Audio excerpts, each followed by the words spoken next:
கண்ணியத்திற்குரிய எல்லாமல்ல அல்லாஹு ஜல்ல ஷானஹு தஆலாவின் நல்லடியார்களே, மாறும் உலகில் மாறாத இஸ்லாம் என்ற இந்த தொடர் நிகழ்ச்சியில இஸ்லாம் மார்க்கத்திலே எதையும் மாற்ற தேவையில்லை, மற்ற விஷயங்களை எல்லாம் மாற்றுவதற்குரிய வகையில அமைந்திருந்தாலும் இஸ்லாம் மார்க்கத்தை பொறுத்த வரைக்கும் அதில் எந்த ஒன்றுமே மாற்றுவதற்கு உரிய முறையில் அமைந்திருக்கவில்லை என்பதை பார்த்து வருகிறோம்.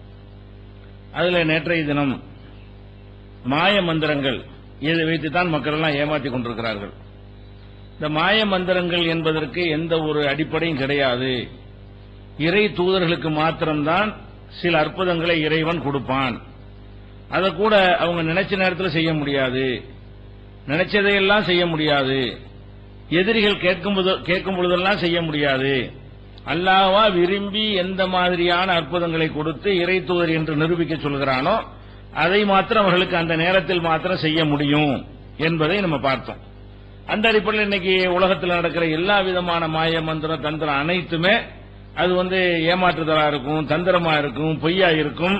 இதை நம்பி நம்ம ஏமாறக்கூடாது என்று பார்த்தோம். அப்ப இன்றைய தினத்தில் சூனியத்தை பற்றி, சூனியம்ங்கிற அடிப்படையில் சிஹ்ரு இது இருக்கிறதாக முஸ்லீம்கள்ல கூட நிறைய பேர் என்ன செய்யறாங்க, நம்புகிறார்கள். அதை பார்க்குவதாக நேற்று சொல்லி இருந்தோம். அதுக்கு இடையில சில சகோதரர்கள் மெயில்கள் வழியாகவும் நிறைய பரப்புறாங்க. என்னன்னு கேட்டா அவுலியாக்களுடைய கராமத்தை இல்லைங்கிறாங்க. நேற்று சொன்னோம்ல, இந்த அற்புதங்கிற விளையாட்டு கிடையாது, நபிமார்களுக்கு மட்டும்தான் உண்டு, நபிமார்களை தவிர மற்ற யாரும் அவங்க அல்லாஹ் கொடுத்த அற்புதம் செய்யற மாதிரிலாம் செய்ய மாட்டான், அது கிடையாது. வேற யார் வழியாகவும் அல்லாவா நிகழ்த்துவான், காபிர்கிட்ட நிகழ்த்துவான், கெட்டவன்கிட்ட நிகழ்த்துவான், ஆண்கள்கிட்ட நிகழ்த்துவான், பெண்கள்கிட்ட நிகழ்த்துவான்.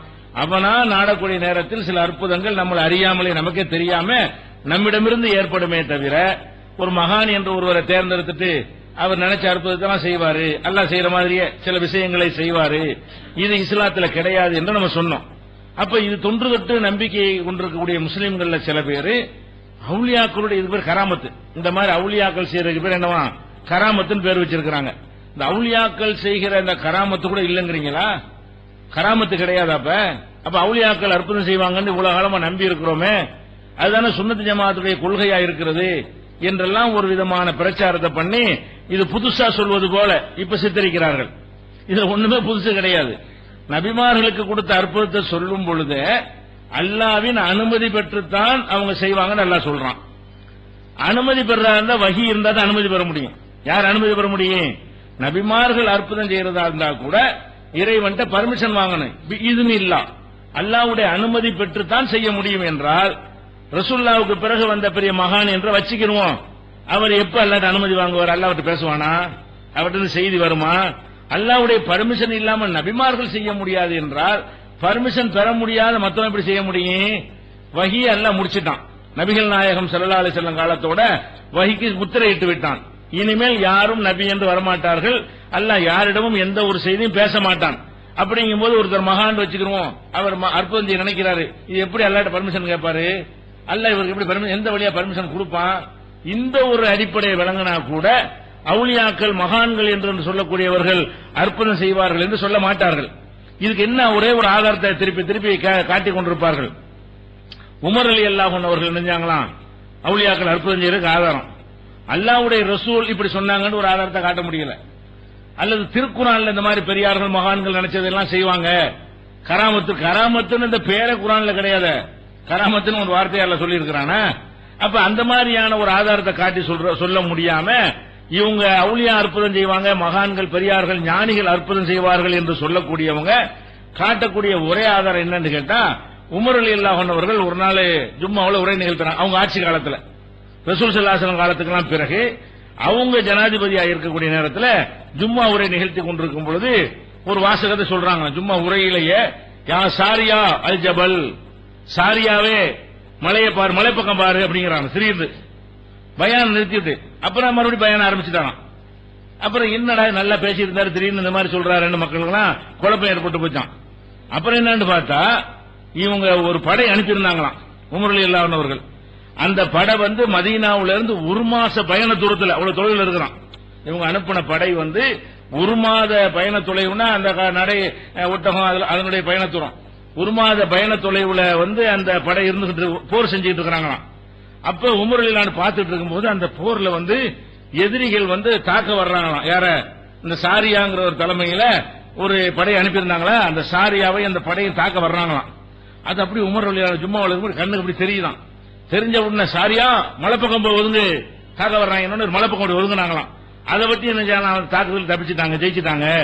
இப்படி ஒரு சம்பவம் நடந்தது என்று சொல்லி தலாயில் நுபுவா இந்த மாதிரி சில பொய்யும் உண்மையும் கலந்து எழுதக்கூடிய சில நூல்களை எழுதி வைத்திருக்கிறார்கள். இது பேசிக்காவே இப்படிலாம் தப்பு, இப்படிலாம் நல்லா காட்ட மாட்டான். எங்கேயோ நடக்கிற ஒரு விஷயத்தை உமர் ரலியல்லாஹு அன்ஹு காட்டுவது என்பதும் இவங்க சொல்ல கேட்டுக்கொண்டு அந்த மாதிரி செய்வது, இப்படிலாம் ரசூலுல்லாஹ் போர்ல அவங்களே வெட்டிவிட்டாங்களே. அல்லாஹ்வுடைய ரசூல் போர் செய்யும் பொழுது உஹது போர்ல எதிரிகள் வெட்டினாங்க, காயப்படுத்தி விட்டாங்கன்னு சொல்லும் பொழுது போர்க்களத்தில் இந்த மாதிரி உமர் ரலியல்லாஹு அன்ஹுக்கு காட்டி அதன் மூலம் மக்களை காப்பாற்றுவாங்க என்ற மாதிரி எல்லாம் அல்லாஹ் என்ன செய்யல, வைக்கல. இன்னும் சொல்ல போனால் குர்ஆன்ல என்ன அல்லாஹ் சொல்றான்னு கேட்டா, ஆலிமுல் கைப், இறைவன் தான் மறைவான விஷயங்களை அறிந்தவன். ஃபலா யுல்ஹிரு அலா கைபிஹி அஹதா, மறைவான விஷயங்களை யாருக்கும் காட்டவே மாட்டான். இல்லா மனிர்தலா மின் ரசூலின், ரசூல்மார்களில் யாரை தேர்ந்தெடுத்துக் கொண்டானோ அவர்களை தவிர. இறை தூதர்களாக இருப்பவர்களுக்கு தான் இப்படி ஒன்று ரெண்டு விஷயம். இப்ப ரசூல் ஸல்லல்லாஹு அலைஹி வஸல்லம் ஜும்மாவை நிகழ்த்தும் போது இப்படி நடந்தது என்றால் நம்ம நம்பலாம். ஆதாரப்பூர்வமா செய்தி இருந்தால் அல்லாஹ் என்ன செஞ்சிருப்பான், நபிகள் நாயகத்தை காட்டியிருப்பான், இறை தூதர் அவங்களுக்கு காட்டியிருப்பான். ரசூலை தவிர வேறு யாருக்கும் மறைவானதை காட்ட மாட்டான்னு குர்ஆன் சொல்லும் பொழுது இந்த மாதிரியான ஒரு கதைகளை சொல்லி என்ன செய்யறாங்க, உமர் ரலியல்லாஹு அன்ஹு செஞ்சார்கள், அது மாதிரி அவுலியாக்கள் அது மாதிரி அர்ப்பணம் செய்யலாம். ஒரு மாச தொலைவில் இருக்கிற அந்த படை அவருக்கு தெரிகிறது மாத்திரம் இல்ல, என்ன செஞ்சா ஜெயிக்கலாம்னு தெரிகிறது. அவர் சொன்னவன இவர் சொல்ற, அவர் பெரிய அற்புதசாலியா இருக்காரு, அவருடைய காதுக்கு அவ்வளவு பெரிய பவர் யாருக்கு, சாரியாங்கிறவருக்கு. இங்க பேசுறாங்க, அவர் கேக்குது, இங்க இருந்து அவர் பேசுறாரு, இவரும் அற்புதம் செய்யறாரு, அவர் என்ன செய்யறாரு கேட்டு உடனே ஒதுங்கி என்ன செய்யறாரு, அந்த வெற்றி பெற்று வர்றாருன்னு சொல்வது என்பது இது குர்ஆனுக்கு மாத்தமா இருக்கு. இந்த மாதிரி சம்பவம் தான் இருக்குமே தவிர இது மாதிரி கதைகள் நிறைய சொல்லுவாங்க. இதுல நீங்க என்ன பார்க்கணும், இந்த கராமத்து அதெல்லாம் சொல்றீங்களப்பா, இப்படி குர்ஆன்ல எங்கேயாவது இருக்குதா, அல்ல ஹதீஸ்ல எங்கேயாவது இருக்குதா, இந்த மாதிரி ஒருத்தருக்கு அந்த மாதிரி ஆற்றல் எல்லாம் கொடுத்திருந்தான், அல்லாஹ்வுடைய ரசூல்மார்களுக்கு இல்லைன்னு சொல்லக்கூடிய ஆற்றல் எல்லாம் அவங்களுக்கு இருக்குன்னு நினைக்கிறது. இதை விட முக்கியமான விஷயம், இதை கேள்வி கேட்டதனால் இது ஒரு பிரச்சனையாக கிளப்புற காரணத்தினால் நம்ம சிகர அடுத்ததா வைத்துக் கொண்டு சூனியத்தை இன்னொரு விஷயத்தை தெளிவுபடுத்திடுவோம். அதுலயும் இஸ்லாத்தினுடைய சிறப்பு தான் மேலங்குறது. அது என்ன சிறப்பு என்றால், அவுலியாக்கள் மகான்கள் அற்புதம் செய்வார்களா இல்லையா, இதான டாபிக். இந்த டாபிக் எல்லாம் இந்த டாபிக் போக விடாம எப்படி வேற எடுத்திருக்கான்னு சொன்னா, அவுலியான்னு யாரும் உனக்கு தெரியும், கண்டுபிடிக்கலுமா யார் அவுலியா? முதல் அவுலியான்னு யாராவது தெரிஞ்சா தரப்பா நீ அற்புதம் செய்யற பத்தி பேசலாம். ஒருத்தர் அவுலியாவா இல்லையா, அவுலியான இறை நேசர், அல்லாஹ்வுடைய நேசர் என்று ஒருவரை பற்றி நம்ம அறிந்து கொள்ள இயலுமா? அதுவும் ஒரு பேசிக், இஸ்லாத்துல மாற்றவே தேவையில்லை என்பதனை கான்செப்ட். எது, ஒரு மனுஷனை மகான் நினைக்கிறத ஏமாந்து போறான். மகான் எப்படி நீ கண்டுபிடிச்ச? ஒரு மனுஷனை பாக்குறோம், நம்மளையும் பாக்குறோம், இவன் சாதாரண இவன் மகான் நினைக்கிறான். ஒரு மனுஷனை பார்த்து இவன் மகான்கிறான், இன்னொரு மனுஷனை பார்த்து என்ன செய்யறான், சாதாரண ஆளுங்கிறான். எதை வச்சுடா கண்டுபிடிச்சீங்கன்னா, ஒரு அளவுகளையும் காணாம். ஒரு மாதிரியா ட்ரெஸ் போட்டா மகான், எல்லாரும் சாதாரண ட்ரெஸ் போட்டு ஒரு காவியில போட்டாருன்னா, இல்ல பச்சையில போட்டுட்டாருன்னா, அல்ல வெள்ளையா போட்டாருன்னு சொன்னா அவர் மகான். எல்லாரும் சட்டை போடும்போது ஒரு முழு உடம்பையும் மூடுற மாதிரி ட்ரெஸ் போட்டாருன்னா என்னது, அவர் மகான். எல்லாரும் ஆடை அணியும் போது அவன் நிர்வாணம் போன அவங்க கூட மகான்.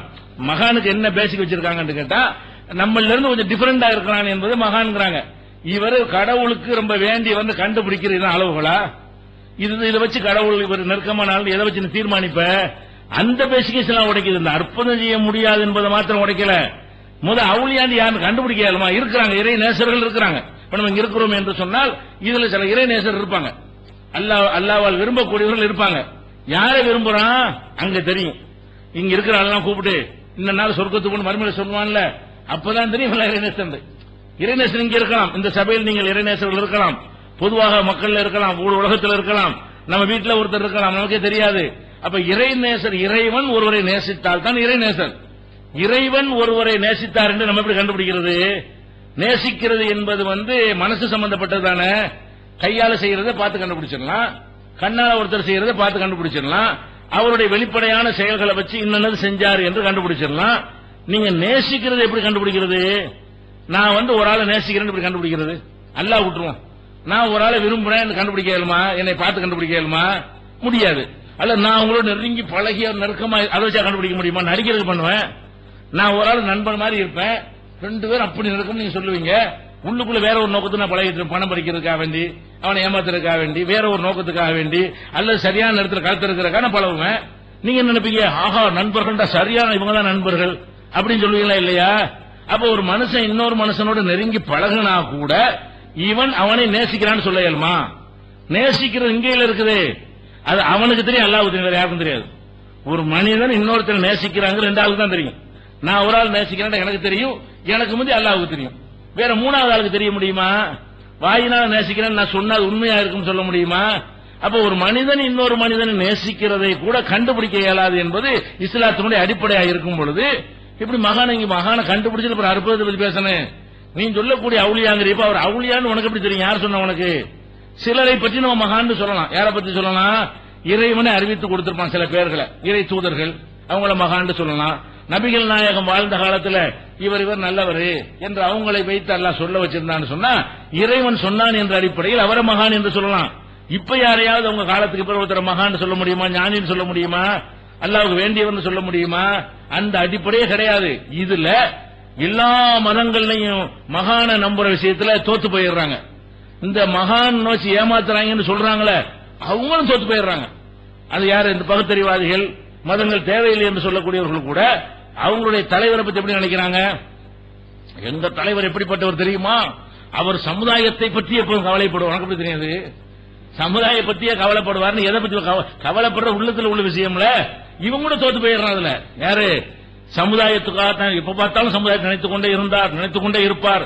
அவர் துடித்து போய் விடுவார். அப்படியா இப்படியான எல்லாம் தலைவர்களை பற்றி என்ன செய்யறான்? யாரு? பகுத்தறிவாதி சொல்றான்.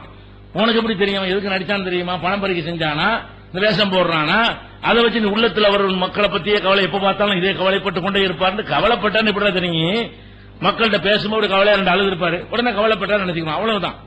மக்கள் தானே புயல் வந்துருச்சு, சுனாமி வந்துருச்சு, லேசா அழுது இருப்பாரு. பாத்தீங்களா என்ன கவலை? இது அழுவு எவன் வேணா அழுவலாமே. இது ஒப்பாரிக்கு கூலிக்கு மாரடிக்கிற கூட்டம் கூட அழுவுமே. கூலிக்கு அழுவுற கூட்டம் இருக்குது. அப்படி சிரிச்சுக்கிட்டே வெத்தலாக போட்டு வரும். பணத்துக்கிட்ட வந்தோம் அழுவ ஆரம்பிச்சிடும். வெளியே உபச்சிட்டு போவோம். அப்ப அழுவுறது ஒரு அளவுகோலா? அழுதா கவலைப்படுற அர்த்தமா? சிரிச்சா சந்தோஷமா அர்த்தமா? நேசிக்கிறான் அர்த்தமா? ஒண்ணும் கிடையாது. இதெல்லாம் வெளிப்படையா நமக்கு நம்ம அளவுக்கு உள்ள வச்சுக்கலாம். நம்ம அளவுக்கு ஒருத்தர் நம்புறதுக்கு அளவுகோலை வச்சுக்கலாமே தவிர அல்லாவுக்கு ரொம்ப நெருக்கம் ஞானி, நிறைய தொழுகிறாரு. அல்லாவுக்கு ஞானி சொல்ல முடியுமா? அல்லாவுக்கு ஞானி எப்ப முடியும்? கரெக்டா தொழுதாரு, நடிக்கிறதுக்கு தொழுதா? நிறைய தொழுகிறாரு. எதுக்கு தொழுகிறாரு? நீங்க எல்லாம் பார்த்து தொழுகையாளின்னு சொல்லணுங்கிறக்கா தொழுதாருன்னா போச்சு, புசுன்னு போச்சு. அவர் மக்கள் பார்க்கணுங்கிறது தொழுதாரா? அல்லாவுக்கு தொழுதாரா? அல்லாவுக்கு தானே தெரியும். அப்ப நிறைய தொழுதா கூட ஒருத்தர் மகான்னு சொல்ல இயலாது. நிறைய நோன்பு வச்சா கூட மகான்னு சொல்ல இயலாது. நிறைய தான தர்மங்களை செஞ்சாலும் மகான்னு சொல்ல இயலாது. எப்ப பார்த்தாலும் சுபானல்லா வேற பேச்ச பேச மாட்டார், மகான்னு சொல்ல முடியாது. இதுகளெல்லாம் உங்கள்ட்ட பேர் வாங்கறதுக்கு செய்யலாமே. இதுதான் இஸ்லாத்துடைய பேசிக். எந்த அளவுக்கு கேட்டா மனிதன் நல்லவனை கண்டுபிடிக்க முடியாது, மகானை இந்த கான்செப்ட் இருக்க, இந்த ஒண்ணுக்காக வேண்டிய மாற்ற தேவையில்லை. எல்லாம் மாத்திரும், எல்லாம் இதுல அடிபட்டு போயிடும். இது மனுஷனை நம்பி ஏமாறுறான் பாருங்களேன். பாத்தீங்கன்னா இந்த மாதிரி எல்லாம் ஏமாந்தவன கேளுங்களேன். பணத்தை கொடுத்து ஏமாந்துருப்பாங்க. என்ன நல்லவன் நினைச்சேன், ஒன்னு ஏன் நினைக்க சொன்னா? ஏன்டா நான் ஏமாந்த கேட்டா நல்லவன் நினைச்சேன், அவர் தொழுகையாளி நினைச்சேன், அவர் ரொம்ப பக்திமான் நினைச்சேன், அவர் இப்படி நினைச்சு 5 லட்சம் ரூபாய் கொடுத்தேன், அல்லவா கொடுத்தான்னு சொல்றீங்களா இல்லையா? அப்ப எப்படி எப்படி நினைச்சீங்க? பேசிக்கு வழங்கல உங்களுக்கு. ஏன் அப்படி நினைச்சீங்க? வெளிப்படையா பாக்குறீங்க, அவ்வளவுதான் உங்களுக்கு தெரியுது. உள்ளத்துல நடிக்கவும் செய்யலாம. நீங்க செக்யூரிட்டி பண்ணி கரெக்டா கொடுக்கறதா இருந்தா எந்த மாதிரி கொடுத்தால் நல்லதா நகையை வாங்கிட்டு கொடு, அல்ல கொடுக்கறதுக்கு ரெக்கார்டை வச்சுக்கிட்டு கொடு, அல்ல திருப்பி வாங்குவதற்குரிய எல்லா ஏற்பாடுகளும் செஞ்சுட்டு ஒரு மனுஷத்தை பணத்தை கொடு. சும்மா நான் நம்பி கொடுத்தேன், தொழுகையா தௌஹீத்வாதின்னு கொடுத்தேன், தொழுகையாளின்னு கொடுத்தேன், பெரியார்னு கொடுத்தேன், அஜர்த்துன்னு சொல்லி கொடுத்தேன். உன்னை யார் கொடுக்க சொன்னா? அஜர்த்துனா நல்லவரா தான் இருப்பான் அவசியமா? தொழுகையாளின்னு நல்லவனா தான் இருப்பான். நடிக்கிற தொழுகையாளி இருக்க மாட்டானா? நபிகள் நாயகம் ஸல்லல்லாஹு அலைஹி வஸல்லம் காலத்துல முனாஃபிக் தொழுதானே. முனாஃபிக் அல்லாவே இல்ல நடிச்சுக்கிட்டு இருக்கிறவன் வந்து பள்ளியாசல தொழுதானா இல்லையா? போருக்கு போனானே, போருக்கு போய் உசுர கொடுக்கிற விஷயம் நம்ம இதுல போனா தான் நம்ம இந்த லிஸ்ட்ல சேர்ப்பாங்கன்னு சொல்லிட்டு போருக்கு ஜிஹாதுக்கு போயிட்டு இருந்தானே. அப்ப இது ரசூலுல்லாஹ் ஏத்துட்டு தானே இருந்தாங்க. சஹாபாக்கெல்லாம் மூமின் தான் நினைச்சிருப்பாங்க அவனை பத்தி எல்லாம். அதனால இந்த வெளிப்படையான ஒரு விஷயங்களை வைத்து நம்ம அளவுக்கு முடிவு பண்ணலாமே தவிர ஒரு மனிதனை மகாண்டு கண்டுபிடிக்கிற பேசிக் இல்லை என்பதற்கு சில சான்றுகள் நீங்க பாருங்க. எப்படி எல்லாம் இந்த இஸ்லாம் வந்து அடிச்சு நொறுக்குன்னு பாருங்க. இந்த ஒன்னே போதும். இதன்படி இதை நோக்கி எல்லாரும் வரணுமே தவிர யாரும் யாரையும் மகான், ஞானி, நல்லவன், உண்மையில் நல்லவன் என்று முடிவு செய்யக்கூடாது. இந்த கான்செப்ட் மாற்றப்பட வேண்டிய கான்செப்ட் கிடையாது. மற்ற எல்லாத்தையும் மாற்றி விட்டு அனைவரும் இதை நோக்கி வர வேண்டும். அது என்ன கான்செப்ட் சொல்லுது? மறுமை நாள்ல அல்லாஹ் விசாரிப்பான், பலரையும் விசாரிப்பான்.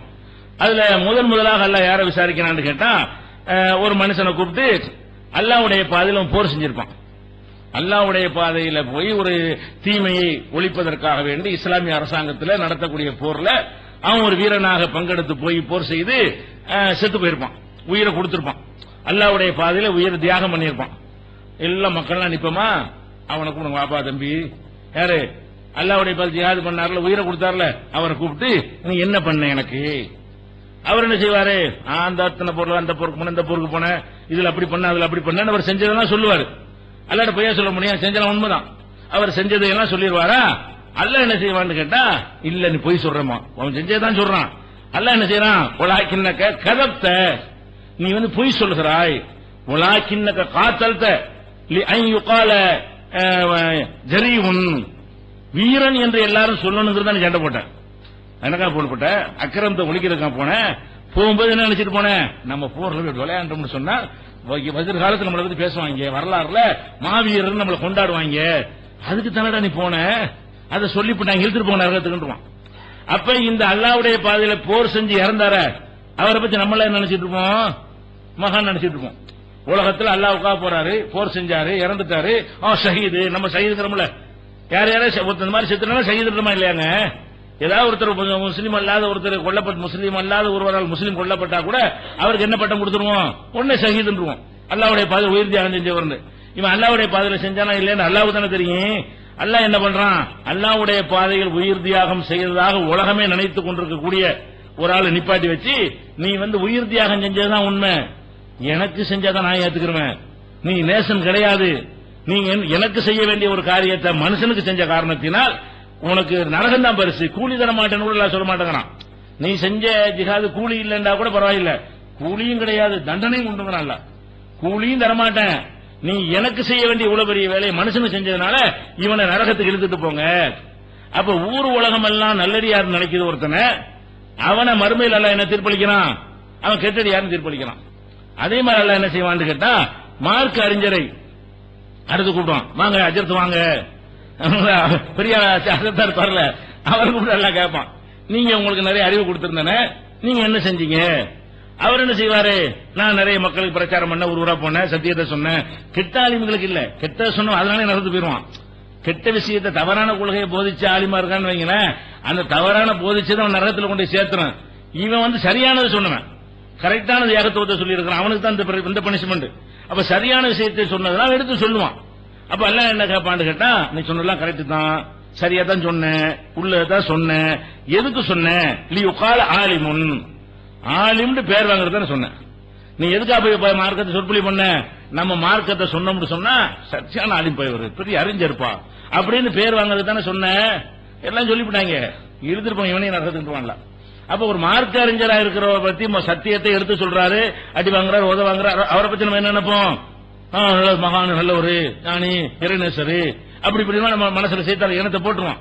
ஆனா அங்க போய் பார்த்தா என்ன செய்யுது, இவன் எதுக்கு சொன்னா, பேருக்கு சொன்ன தௌஹீத் மாதிரி எல்லாம் சொல்றாங்க, எல்லாம் அல்லாஹ்வுக்காக சொன்னாங்க, சொல்ல முடியுமா உங்களுக்கு? அல்லாஹ்வுக்கு தான் தெரியும். சொல்ற விஷயம் தெரியாம ஏத்துட்டு போயிட்டு இருக்கோம். எதனால நம்ம ஏத்துட்டு போயிட்டு இருக்கிறோம், அவர் நல்லவருங்கிறக்கா நீங்க ஏத்துட்டு போகவே இல்லை. குர்ஆனை காட்டுறாரு, அதை ஏத்துக்கிட்டு போறீங்க. ஹதீஸை காட்டி பேசுறாரு, செய்தி கரெக்டா இருக்குது, செய்தி கரெக்டா இருக்கிறதுக்கு தான் நீங்க ஏத்துக்கிறீங்களா? அவரு தௌஹீத் ஜமாத், அவர் காசு கரெக்டா தான் இருக்கு, அவர் அவுலியா, அதுக்காக ஏத்துக்கிறோம். அதுக்கு ஏத்துக்கிட்டு அங்க போய் நின்ற வேண்டியது தெரிஞ்சு போயிடும், இல்லன்னு எல்லாம் சொல்றான். அப்ப நல்லடியாரு ஒருத்தர் மகான் என்று தீர்மானிக்கிறார்னா, அவர் அற்புதமான செய்திகளை சொன்னாலும், அடி உத வாங்கினாலும், அடி உதையும் பேருக்கு வாங்குவான்லங்க. அடி உத வாங்கினா நீங்க என்ன செய்றீங்க, தியாகம் பண்ணிட்டாருங்கிறிய, அது பேருக்கு வாங்க. ஒரு அடி உத, ஒரு அடி வாங்கிட்டு 1 கோடி ரூபாய் கிடைச்சா அந்த அடி வாங்குறது என்ன இருக்குங்கிறேன், பின்னாடி 1 கோடி ரூபாய் கிடைக்கும். ஒரு 10 அடி வாங்கணும்னா பின்னாடி மந்திரி ஆகலாங்கிறதா. அரசியல் அடி வாங்கலாம் இல்லையா, அரசியல்ல போறான், ஜெயிலுக்கு போறான், தண்டவாளத்து விலை வைக்கிறாங்க, பின்னாடி விலை இருக்கிறதுலாம் மதிப்பு இருக்கிறது, அதெல்லாம் கிடைக்கும் என்பதற்காக வேண்டி சில அடி உதைகளை வாங்குற மாதிரி மார்க்கத்தில் என்ன செய்வான், இப்படிலாம் பண்ணாதான் பேராக முடியும், மக்கள் அறிமுகமாயிருவோம், ஃபேமஸ் ஆயிருவோம், இவர் எத்தனை அடி வாங்கினவர், எத்தனை உதவ வாங்கினவர், அவர் ஃபேமஸ் ஆயிட்டா என்ன ஆயிரும், நம்ம அப்புறமேல நம்ம அறுவடை செஞ்சுக்கலாம், கொஞ்சம் போட்டு எடுக்கிற மாதிரி, சின்ன மீனை போட்டு பெரிய மீன் எடுக்கிறது. அப்ப அந்த மாதிரியான ஒரு அடிப்படையில் தூண்டில் அப்படித்தானே போடுவாங்க, சின்னது ஒரு மீனை போடுவாங்க, பெரிய மீன் மாட்டிக்கினா முடிச்சிடும், சின்னது போட்டு வீணாக்குற மாதிரி பார்த்தா தெரியும், அவன் கிறுக்கனை வீணாக்குறதுக்கு அதை தூண்டில போட்டு பெருசு எடுக்கிறதுக்காக செய்யறான். அந்த மாதிரி இதுல தியாகம்லாம் பண்ணி இருப்பாங்க. எல்லாரும் அப்படி இல்ல, சிலர் அல்லாஹ்வுக்காக பண்ணவன் இருப்பான், யார் நமக்கு தெரியாது. இந்த ஏகத்துவத்தை பிரச்சாரம் பண்ணக்கூடியவர்கள் அல்லாஹ்வுக்காகவே பண்ணக்கூடியவர்கள் நிச்சயமா இருப்பார்கள். ஆனா உலகத்துக்கு பண்ணக்கூடியவர்கள் இருப்பார்கள். அப்படி இருப்பார்கள்ங்கிறது இந்த விலைக்கு போகும்போது தெரியுது. தௌஹீத வேணான்னு போனாங்கல்ல காசு பணத்துக்கு வேண்டி, அப்ப இவன் இந்த லிஸ்ட்ல இருந்திருக்கான் அவ்வளவு நாள், நமக்கு தெரியல. நம்ம எப்ப கண்டுபிடிக்கணும்? ஏகத்துவத்தை சொல்லிக்கிட்டு இருந்துட்டு அப்புறம் ஏதாவது சின்ன பிரச்சனை வந்து வெளியே போயிடுறாங்க. அப்பதான் தெரியுது இவ்வளவு நாள் ஏகத்துவம் இல்ல, இது ஒரு பிசினஸ்க்காக இருந்திருக்காங்கன்னு விளங்குது. மீதி உள்ள ஆளுக்கும் தெரியல. கரெக்டாவும் இருக்கலாம், தவறாவும் இருக்கலாம். அப்ப எப்படி நம்ம நம்பணும்? எந்த ஒரு மனிதரா இருந்தாலும் சரி, எந்த ஒரு அமைப்புல உள்ளவரா இருந்தாலும் சரி, எவ்வளவு தியாகியா இருந்தாலும் சரி, எவ்வளவு நல்ல அறங்கள் செய்தவரா இருந்தாலும் சரி, அல்லாஹ்ட்ட அவர் நல்லவர் எப்படி தீர்மானிக்கிறது? இறைவனின் அன்பை பெற்றவன் எப்படி சொல்ல முடியும்? இதுல இந்த ஆலிமை கூப்பிட்டு என்ன செய்யறான்? உன்னை காரி என்று ஆலிம் என்று பேசணுங்கிறதுக்காக சொல்லப்பட்டது. நீ வந்து பேசினாய், தொக்கது கீழ சொல்லிட்டாங்க, ஊர் உலகம்லாம் உன்னை அறிஞர்னு ஒத்துக்கிட்டாங்க, நிறைய பேர் பாராட்டு நடத்திட்டாங்க, இழுத்துருப்பாங்க இவனையும். அடுத்து என்ன? ஒரு மனிதர் என்ன பணத்தை எல்லாம் கொடுத்திருக்கிறான், வாரி வாரி வழங்குறாரு. ஊர் உலகம்லாம் என்ன செய்யறாங்க? இந்த மனுஷன் இதை கொண்டே சொர்க்கத்துக்கு போயிடுவான்னு சொல்லுவாங்க. அவன் வழங்குறத பார்த்துட்டு யார் கஷ்டப்பட்டாலும் பொறுக்க மாட்டாரு, அள்ளி அள்ளி கொடுப்பாரு. பள்ளிவாசலா வாங்கிக்க, கஷ்டப்படுறவங்களா வாங்கிக்க, கல்யாணமா கர்மாதி எல்லாத்துக்கும் என்ன வந்து வாங்கிக்கிறாரு, அள்ளி அள்ளி கொடுக்கிறாரு. வள்ளல் வல்லன்னு ஊரே என்ன செய்யுது, உலகமே பேசுகிறது. அப்ப இந்த பொருளாதாரத்தை செலவு செஞ்சு அவ்வளவு நன்மை அடையலான்னு மார்க்கத்தில் சொல்லப்பட்டிருக்கா இல்லையா? ஏழைகளை விட செல்வந்தர்கள் வந்து என்ன செய்வாங்க, அவங்க அதிகமான நன்மைகள் அடைவார்கள் போராட்டம் பண்ணி அல்லாஹ்வுடைய அருள் அப்படி ரசூலுல்லாஹ் சொல்லி இருக்கிறாங்க. அப்ப பொருளாதாரத்தை கொண்டு பெரிய மறுமை நன்மை அடைய முடியுங்கிறதுனால ஒரு வள்ளலை பற்றி நம்ம எல்லாம் என்ன நினைப்போம்? நல்ல வள்ளலா. வள்ளல்னா என்ன வள்ளலா இருக்காரு? ஏகத்துவ கொள்கையில் இருக்காரு, சரியான முஸ்லிமா இருக்கிறாரு, பிளஸ் வள்ளலா இருக்காரு. அப்ப நம்ம என்ன நினைப்போம்? இந்த வள்ளல் தன்மையை இவர் வந்து எங்கே கொண்டு விட்டுருவோம், இதெல்லாம் செலவழிக்கிறதுக்கான நன்மையை கொடுத்தா எங்க ஒரு தரஜா எப்படி இருக்கும் அப்படி நினைத்து கொண்டு பார்த்துக்கிட்டு இருப்போமா? அவரை கூப்பிடுவான், வாங்க பணக்காரர் வாங்க, செல்வந்தர் வாங்கன்னு என்ன செய்வான், வள்ளல கூப்பிடுவான். வருவாரு, நீ என்ன செஞ்ச? வாரி வாரி கொடுத்தேன், அள்ளி அள்ளி கொடுத்தேன் பாரு. அதெல்லாம் உண்மைதான், அள்ளி தான் கொடுத்திருக்கிறாரு. அல்லாஹ் என்ன சொல்லுவான், உலாக்கின்னக எதுக்கு நீ செஞ்சாய்? குல் ஃபஅல்தல் யுகால ஹுவ ஜவாதுன், வள்ளல் என்று பேர் வாங்குறதுக்கா செஞ்சாய், பேர் வாங்கிட்ட. உலகத்துல எல்லாம் உன்னை வள்ளல்னு சொல்லிவிட்டாங்க, செஞ்ச வேலைக்கு கூட என்ன கிடைச்சு போச்சு, இப்ப இவனை நரகத்துக்கு கொண்டு போங்கன்றான்ல. இது முஸ்லிம்ல 5032வது ஹதீஸில் இடம்பெற்றிருக்கிறது. அப்ப இதுல நம்ம என்ன புரிந்து கொள்ள வேண்டிய விஷயம் என்ன? ஒரு மனிதனை நம்ம ஞானி மகான் என்று நம்ம நினைத்திருக்கும் பொழுது அவங்க ஞானியா மகானா இல்லாம போயிடுறாங்க அங்க. அப்ப ஞானியா மகானாங்கிறது முடிவு இல்லாம இருக்கும். அற்புதம் செய்வார் இப்படி பேசுறது. அவர் மகான்கிறது பொறுப்பை கொண்டாந்து காட்டுங்கப்பா, அப்புறம் அற்புதத்தை பேசுவோம். நீங்க மகான்கிறதுக்கு ஆதாரத்தை காட்டிவிட்டு அவர் அற்புதம் நான் ஒரு ஆண்டவருங்கிறீங்க, அவர் அல்லாஹ்வுக்கு நெருக்கமானவன் எதை சொல்றீங்க? யாரு சொன்னா? நீங்க அவர் காலத்தில் வாழ்ந்திருந்தா கூட உங்களுக்கு சொல்ல முடியாது. அவருடைய காலத்தில் நீங்கள் வாழ்ந்தவரை கண்ணால பார்த்து இருந்தா கூட அவருடைய செயல்கள்லாம் அப்படி அவ்வளவு அப்பளுக்கு இல்லாம இருந்ததை உங்களுக்கு கண்ணால் பார்த்தால் கூட அவரை நீங்க மகான் சொல்ல முடியுமா? முடியாது. நமக்கு வெளிப்படையா நல்ல ஒரு மாதிரி தெரிகிறாரு, பொண்ணு கொடுக்காத கொடுத்துக்கலாம், கொடுக்கல் வாங்கல வச்சுக்கலாம். அல்லாஹ்வுடைய நேசர் சொல்ல முடியுமா? நம்ம சொந்த விஷயங்களுக்கு அவர் நல்லவர்னு தீர்மானிக்க முடியுமே தவிர அவர் என்ன செய்ய முடியாது, அல்லாஹ்வுடைய நேசர்னு சொல்லவே முடியாது. ஆனா நம்ம என்ன செய்யறோம், 1000 வருஷம் 500 வருஷம் முந்தி வாழ்ந்தவர்களை பற்றி கட்டுக்கதை எழுதி வச்சுக்கிறானே அதை நம்பிக்கிட்டு மகான்கிறோம். நம்ம அந்த காலத்தில் வாழக்கூட இல்லை, அவர் பார்க்க கூட கிடையாது. இவங்க எழுதி வச்ச கதைகளை வைத்துக் கொண்டு நம்ம என்ன செய்யறோம், மகான்களை தீர்மானிக்கிறோம். நெசமா மகான்களாகவும் இருக்கலாம், அவங்க சில நல்ல காரியங்களை செய்ததுனாலும் அந்த புகழை கிடைத்திருக்கலாம், ஃப்ராடாவும் இருக்கலாம். யாரையெல்லாம் இவர் மகான்கள் நினைக்கிறார்களோ அவர்கள் நல்லவர்களா நல்லவர்கள் இல்லையா என்பது அங்க தெரியும். இப்ப நமக்கு தெரியாது. யாரையெல்லாம் கெட்டவன் ஊர் உலகம்லாம் ஒதுக்கி வைத்து விட்டதோ அவன் அவுளியா இருப்பான், அவன் அல்லாஹ்வுடைய நேசர் இருப்பான், அது அங்கதான் தெரியும் போது அப்ப இங்க அற்புதம் கொடுக்க என்ன வேலை இருக்குது? அவுளியாங்கிறது உலகத்தில் நிரூபித்து காட்டுறது என்ன அவசியம் இருக்குது? காட்டணுமா? நபிங்கிறது நிரூபித்து காட்டணும். இறை தூதர்னு சொன்னா நான் இறை தூதர் தான் நிரூபிச்சாலும் அவர் சொல்ற செய்தியெல்லாம் மக்கள் நம்புவாங்க, வகி வாங்கி நம்புறாங்க. இப்ப இறை தூதராக இருப்பவருக்கு வந்து அற்புதத்தை செய்து காட்டி நிரூபிக்க வேண்டிய ஒரு தேவையும் அவசியம் இருக்கிறது. அப்பதான் மார்க்கம் போய் சென்று அடையும். இவர் போய் இவருக்கு என்ன ரோல் அவுளியான்னு சொல்லி காட்டி என்ன செய்ய போறாரு? நான் தான் அவுளியா, இப்ப என்ன செய்ய போறியா? நீங்க அவுளியான என்ன அடுத்து என்னன்னு கேட்டா என்ன? குரான்ல உள்ளதான், அத குரான் எங்கிட்ட இருக்குதா? நீ என்ன சொல்ல வந்திருக்கிற அவுளியாண்டா? என்னத்தப்ப எங்க சொல்ல போற? குரான்ல உள்ளது சொல்ல வந்த, குரான் எங்கிட்ட இருக்குதா? ஹதீஸ்ல உள்ள ஹதீஸ் எங்கிட்ட இருக்குதா? நீ என்ன சொல்ல போற? வகையில வாங்கி தர போறியா? நீ அவுளியாவா இருந்தா என்ன, அவுளியா எனக்கு என்னப்பா, நான் அவுளியா வேணும், ஒவ்வொருத்தரும் அவுளியாவா? தான் டாபிக் என்ன?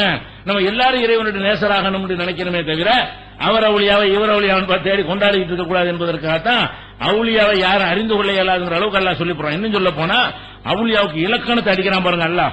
அலா இன் அவுலியா அல்லாஹி லா ஹவுஃபுன் அலைஹிம் வலா ஹும் யஹ்சனூன், அல்லாஹ்வுடைய நேசர்களுக்கு பயமில்லை கவலை இல்லை அப்படின்னு சொல்லிட்டு இதை மட்டும் அவுலியாக்களுடைய புகழ் பாடக்கூடியவர்கள் மேடையில் பேசுவாங்க. அடுத்த வசனத்தை விட்டுருவாங்க.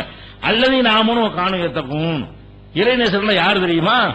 இறைவனை அஞ்சக்கூடியவர்கள். யாரு ஈமான் கொண்டு இறைவனை அஞ்சுகிறார்களோ அவங்க தான் அவுலியா. அப்ப இறைவனை அஞ்சுவது எது சம்பந்தப்பட்டது? அஞ்சுவது என்பது உடம்பு சம்பந்தப்பட்டதா, உறுப்பு சம்பந்தப்பட்டதா, உள்ளம் சம்பந்தப்பட்டதா? ஒருத்தன் அஞ்சுறானா இல்லையாக இங்கதான் இருக்கு. அவன் இறைவனை அஞ்சுகிறான் என்பது அவனுக்கு தெரியும், அல்லாஹ்வுக்கு தெரியும். அந்த மாதிரியான ஒரு விஷயமாகத்தான் அவுலியாவுக்கு இலக்கணம் சொல்றான். அவுலியான்னு சொன்னா அல்லாஹ்வுக்கு தான் அது தெரியும், அது நுழைக்கணும். அதே மாதிரி ஒரு குழந்தை இறந்து விட்டது ரசூல் ஸல்லல்லாஹு அலைஹி வஸல்லம் காலத்துல. குழந்தைக்கு ஏதாவது பாவம் இருக்கா? குழந்தைக்கு பாவம் கிடையாது. பருவ வயசு அடைஞ்ச பிறகுதான் கொஸ்டின். குழந்தைகளுக்கு எந்த விதமான கொஸ்டின் எல்லாம் கேட்க மாட்டான், உலகத்துல கூட கேட்க மாட்டான். ஒரு குழந்தை ஒருத்தனை கொலை செஞ்சிருச்சுன்னா அவனுக்கு தண்டனை கொடுப்பாங்களா? பஞ்சாயத்து மைனர் ஓடு 17 வயசுக்காரன குழந்தை இருக்காங்க. இப்ப 17 வயசுக்காரன கூட என்ன செய்யறான், இங்கிட்டு ஒருத்த 10 வயசால குழந்தைங்கிறான், அங்கிட்டு பக்கம் என்ன செய்யறான் 17 வயசுக்காரன குழந்தைங்கிறான். அப்ப ரசூல் ஸல்லல்லாஹு அலைஹி வஸல்லம் காலத்துல ஒரு குழந்தை இறந்து போச்சு. அப்ப இறந்தவன செய்யறாங்க, ஆயிஷா நாயகி சொல்றாங்க, தூபா லஹு உஸ்ஃபூருன் மின் அஸாபில் ஜன்னா, இந்த குழந்தை நல்வாழ்த்துக்கள், இது சொர்க்கத்து சிட்டுக்குருவிங்கிறாங்க. யார பத்தி? குழந்தை இறந்திருக்குது, அந்த குழந்தையை பற்றி ஆயிஷா நாயகி சொல்றாங்க, இது சொர்க்கத்தினுடைய சிட்டுக்குருவி. குழந்தையெல்லாம் நல்ல நிலை வைப்பான், அது ஒரு விஷயம்.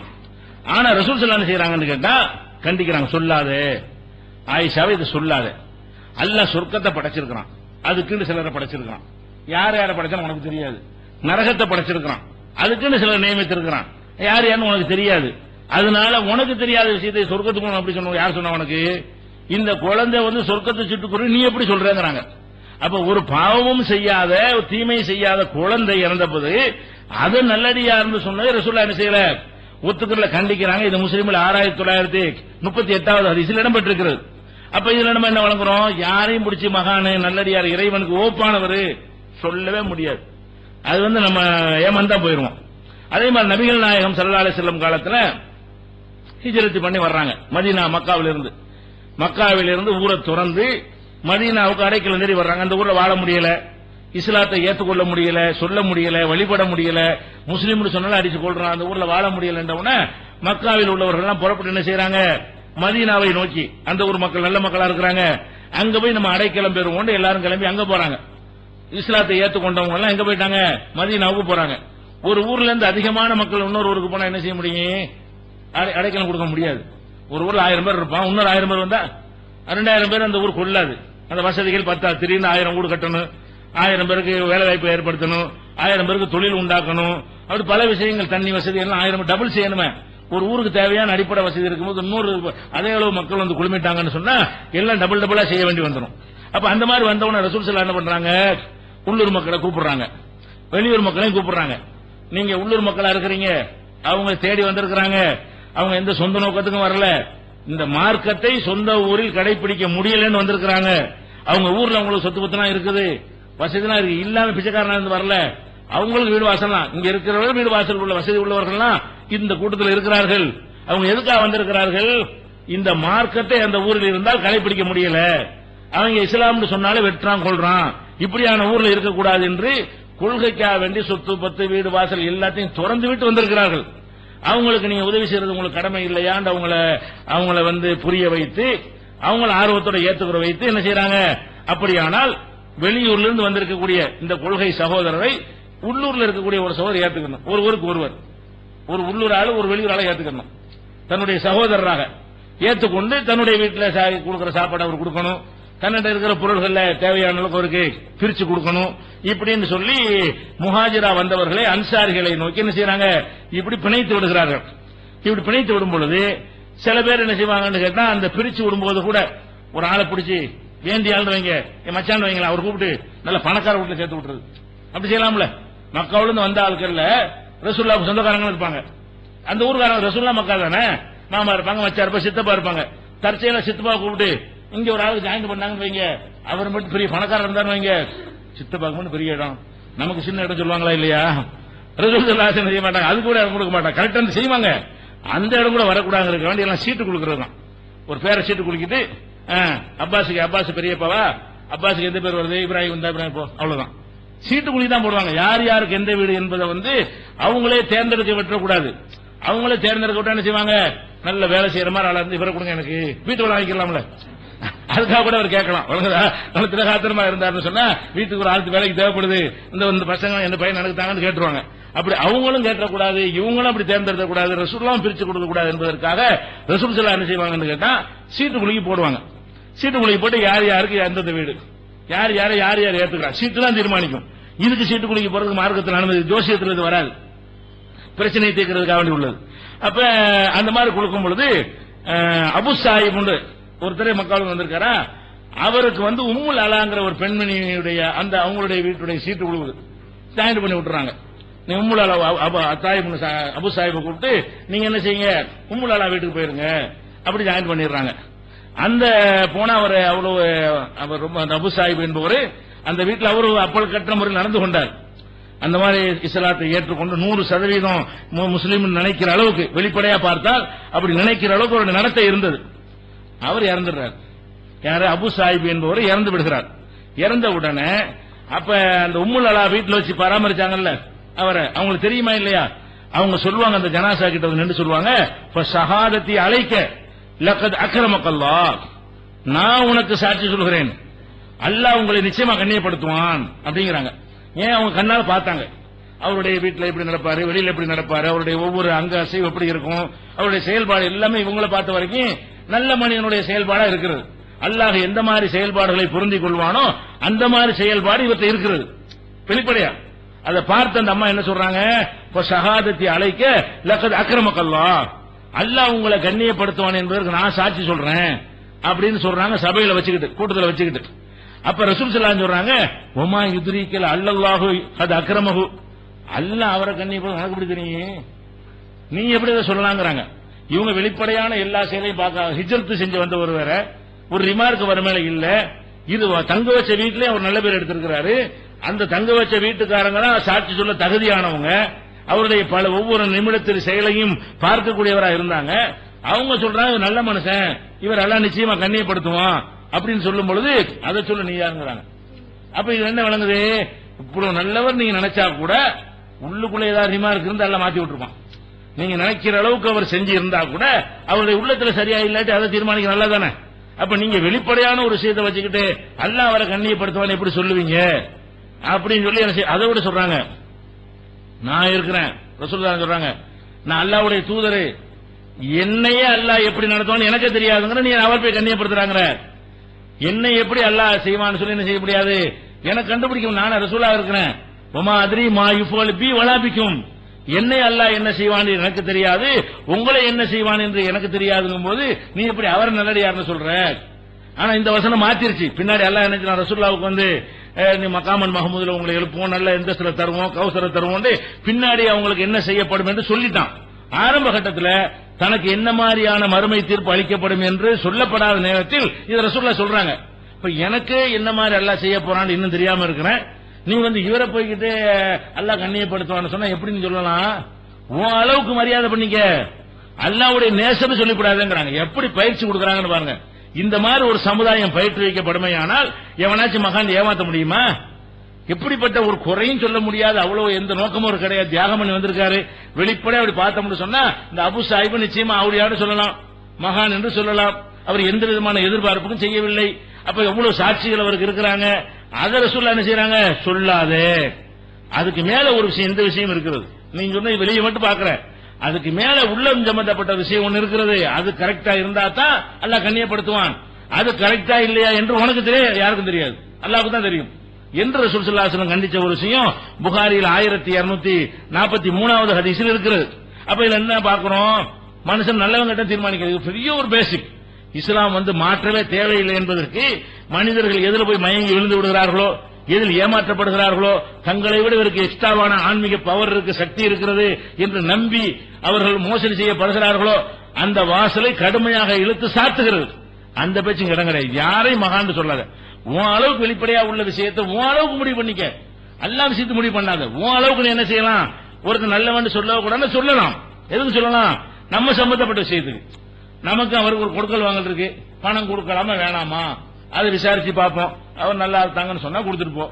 அதையும் ஏமாந்து கொடுத்துற ஒழுங்கா எழுதிக்கங்க, நல்லா குரான்லயே நீங்க கடன் கொடுத்தீங்கன்னா எழுதி வச்சுக்கிறீங்க, இல்லன்னா அடமானத்தை வச்சுக்கிட்டு கொடுங்க, சும்மா கொடுத்துறாதீங்க, நல்லா சொல்றான். இந்த அளவுக்கு நீங்க நம்பலாம். ஒரு கடையில வேலைக்கு சேர்க்கலாமா கூடாதா அதுக்கு நீ விசாரிச்சு பாத்துக்க, அது உனக்கு செய்ய உரிமை இருக்கிறது. ஆனா நல்லவர் நினைச்சிடாது, அப்படி சேர்த்தவன் ஏமாத்தவும் செய்யலாம். சேர்த்துப்பட்டு என்ன செய்வாங்க, ஏமாத்தவும் செய்யலான்ற ஒரு கண்காணிப்போட தான் சேர்க்கணுமே தவிர இவர் கரெக்டா தான் இருப்பாரு, இவர்கிட்ட எந்த ஒரு மிஸ்டேக் வராதுன்னு நினைச்சிடாத, இப்படி வேணா அவன் செய்யலாமே தவிர அல்லாஹ்விட்ட மகான்னு சொல்ல முடியுமா? இன்னும் சொல்ல போனா கல்புல உள்ள ஒரு விஷயம் என்னங்கிறது அறிந்து கொள்ள முடியாது என்பதற்கு இன்னொரு சம்பவத்தை நம்ம பார்க்கலாம். காலித் இப்னு வலீத் அவர்களை ஒரு போருக்கு அனுப்புறாங்க. போர்ல போய் யுத்தம் பண்ணிக்கிட்டு இருக்கும் பொழுது அவர் என்ன செய்யறாருன்னா, அந்த எதிரி கூட்டத்தில் உள்ளவங்க அவங்க யுத்தத்தை விடுவதற்காக வேண்டி நாங்க யுத்தத்துக்கு நாங்க வரல, நாங்கள் உங்களோட சேர்ந்துக்கிறோம் அந்த மக்கள் சொல்றாங்க. போர்க்களம் நடக்கும் பொழுது போர்ல இருந்து தப்பிச்சுக்கிறதுக்காக வேண்டி என்ன வார்த்தையை சொல்றாங்க, நாங்கள் உங்க இதுல சேர்ந்துடுறோம் அப்படிங்கிறாங்க. உங்க இதுல சேர்ந்துடுறோம்னு சொல்வதற்கு போர்க்களத்துல வந்து இப்படி சேர்ந்துடுறோம் சொன்னா சண்டைக்கு வரலன்னு அர்த்தம். சண்டைக்கு வரலன்னு அவரோட சண்டைக்கு போகலாமா? போர் நடந்துகிட்டு இருக்கிறது, நாங்கள் இனிமே சரணடைந்து விட்டோம், இனிமே நாங்க யுத்தத்துக்கு வரல அப்படின்னு எதிரிகள் சொன்னார்களே, ஆனால் அதுக்கப்புறம் போர் தொடரக்கூடாது. யுத்தம் என்பது எப்ப சரணடைஞ்ச பிறகு அவங்களோட எதிர்த்து தாக்குதல் பண்ணக்கூடாது. இவங்க என்ன செய்யறாங்க, சரணடைஞ்சதுக்கு அடையாளமாக வந்து இஸ்லாத்தை ஏத்துக்கிறோம்னு சொல்லாம நாங்களும் சாபி ஆகி விடுகிறோம். சாபின்னா என்ன?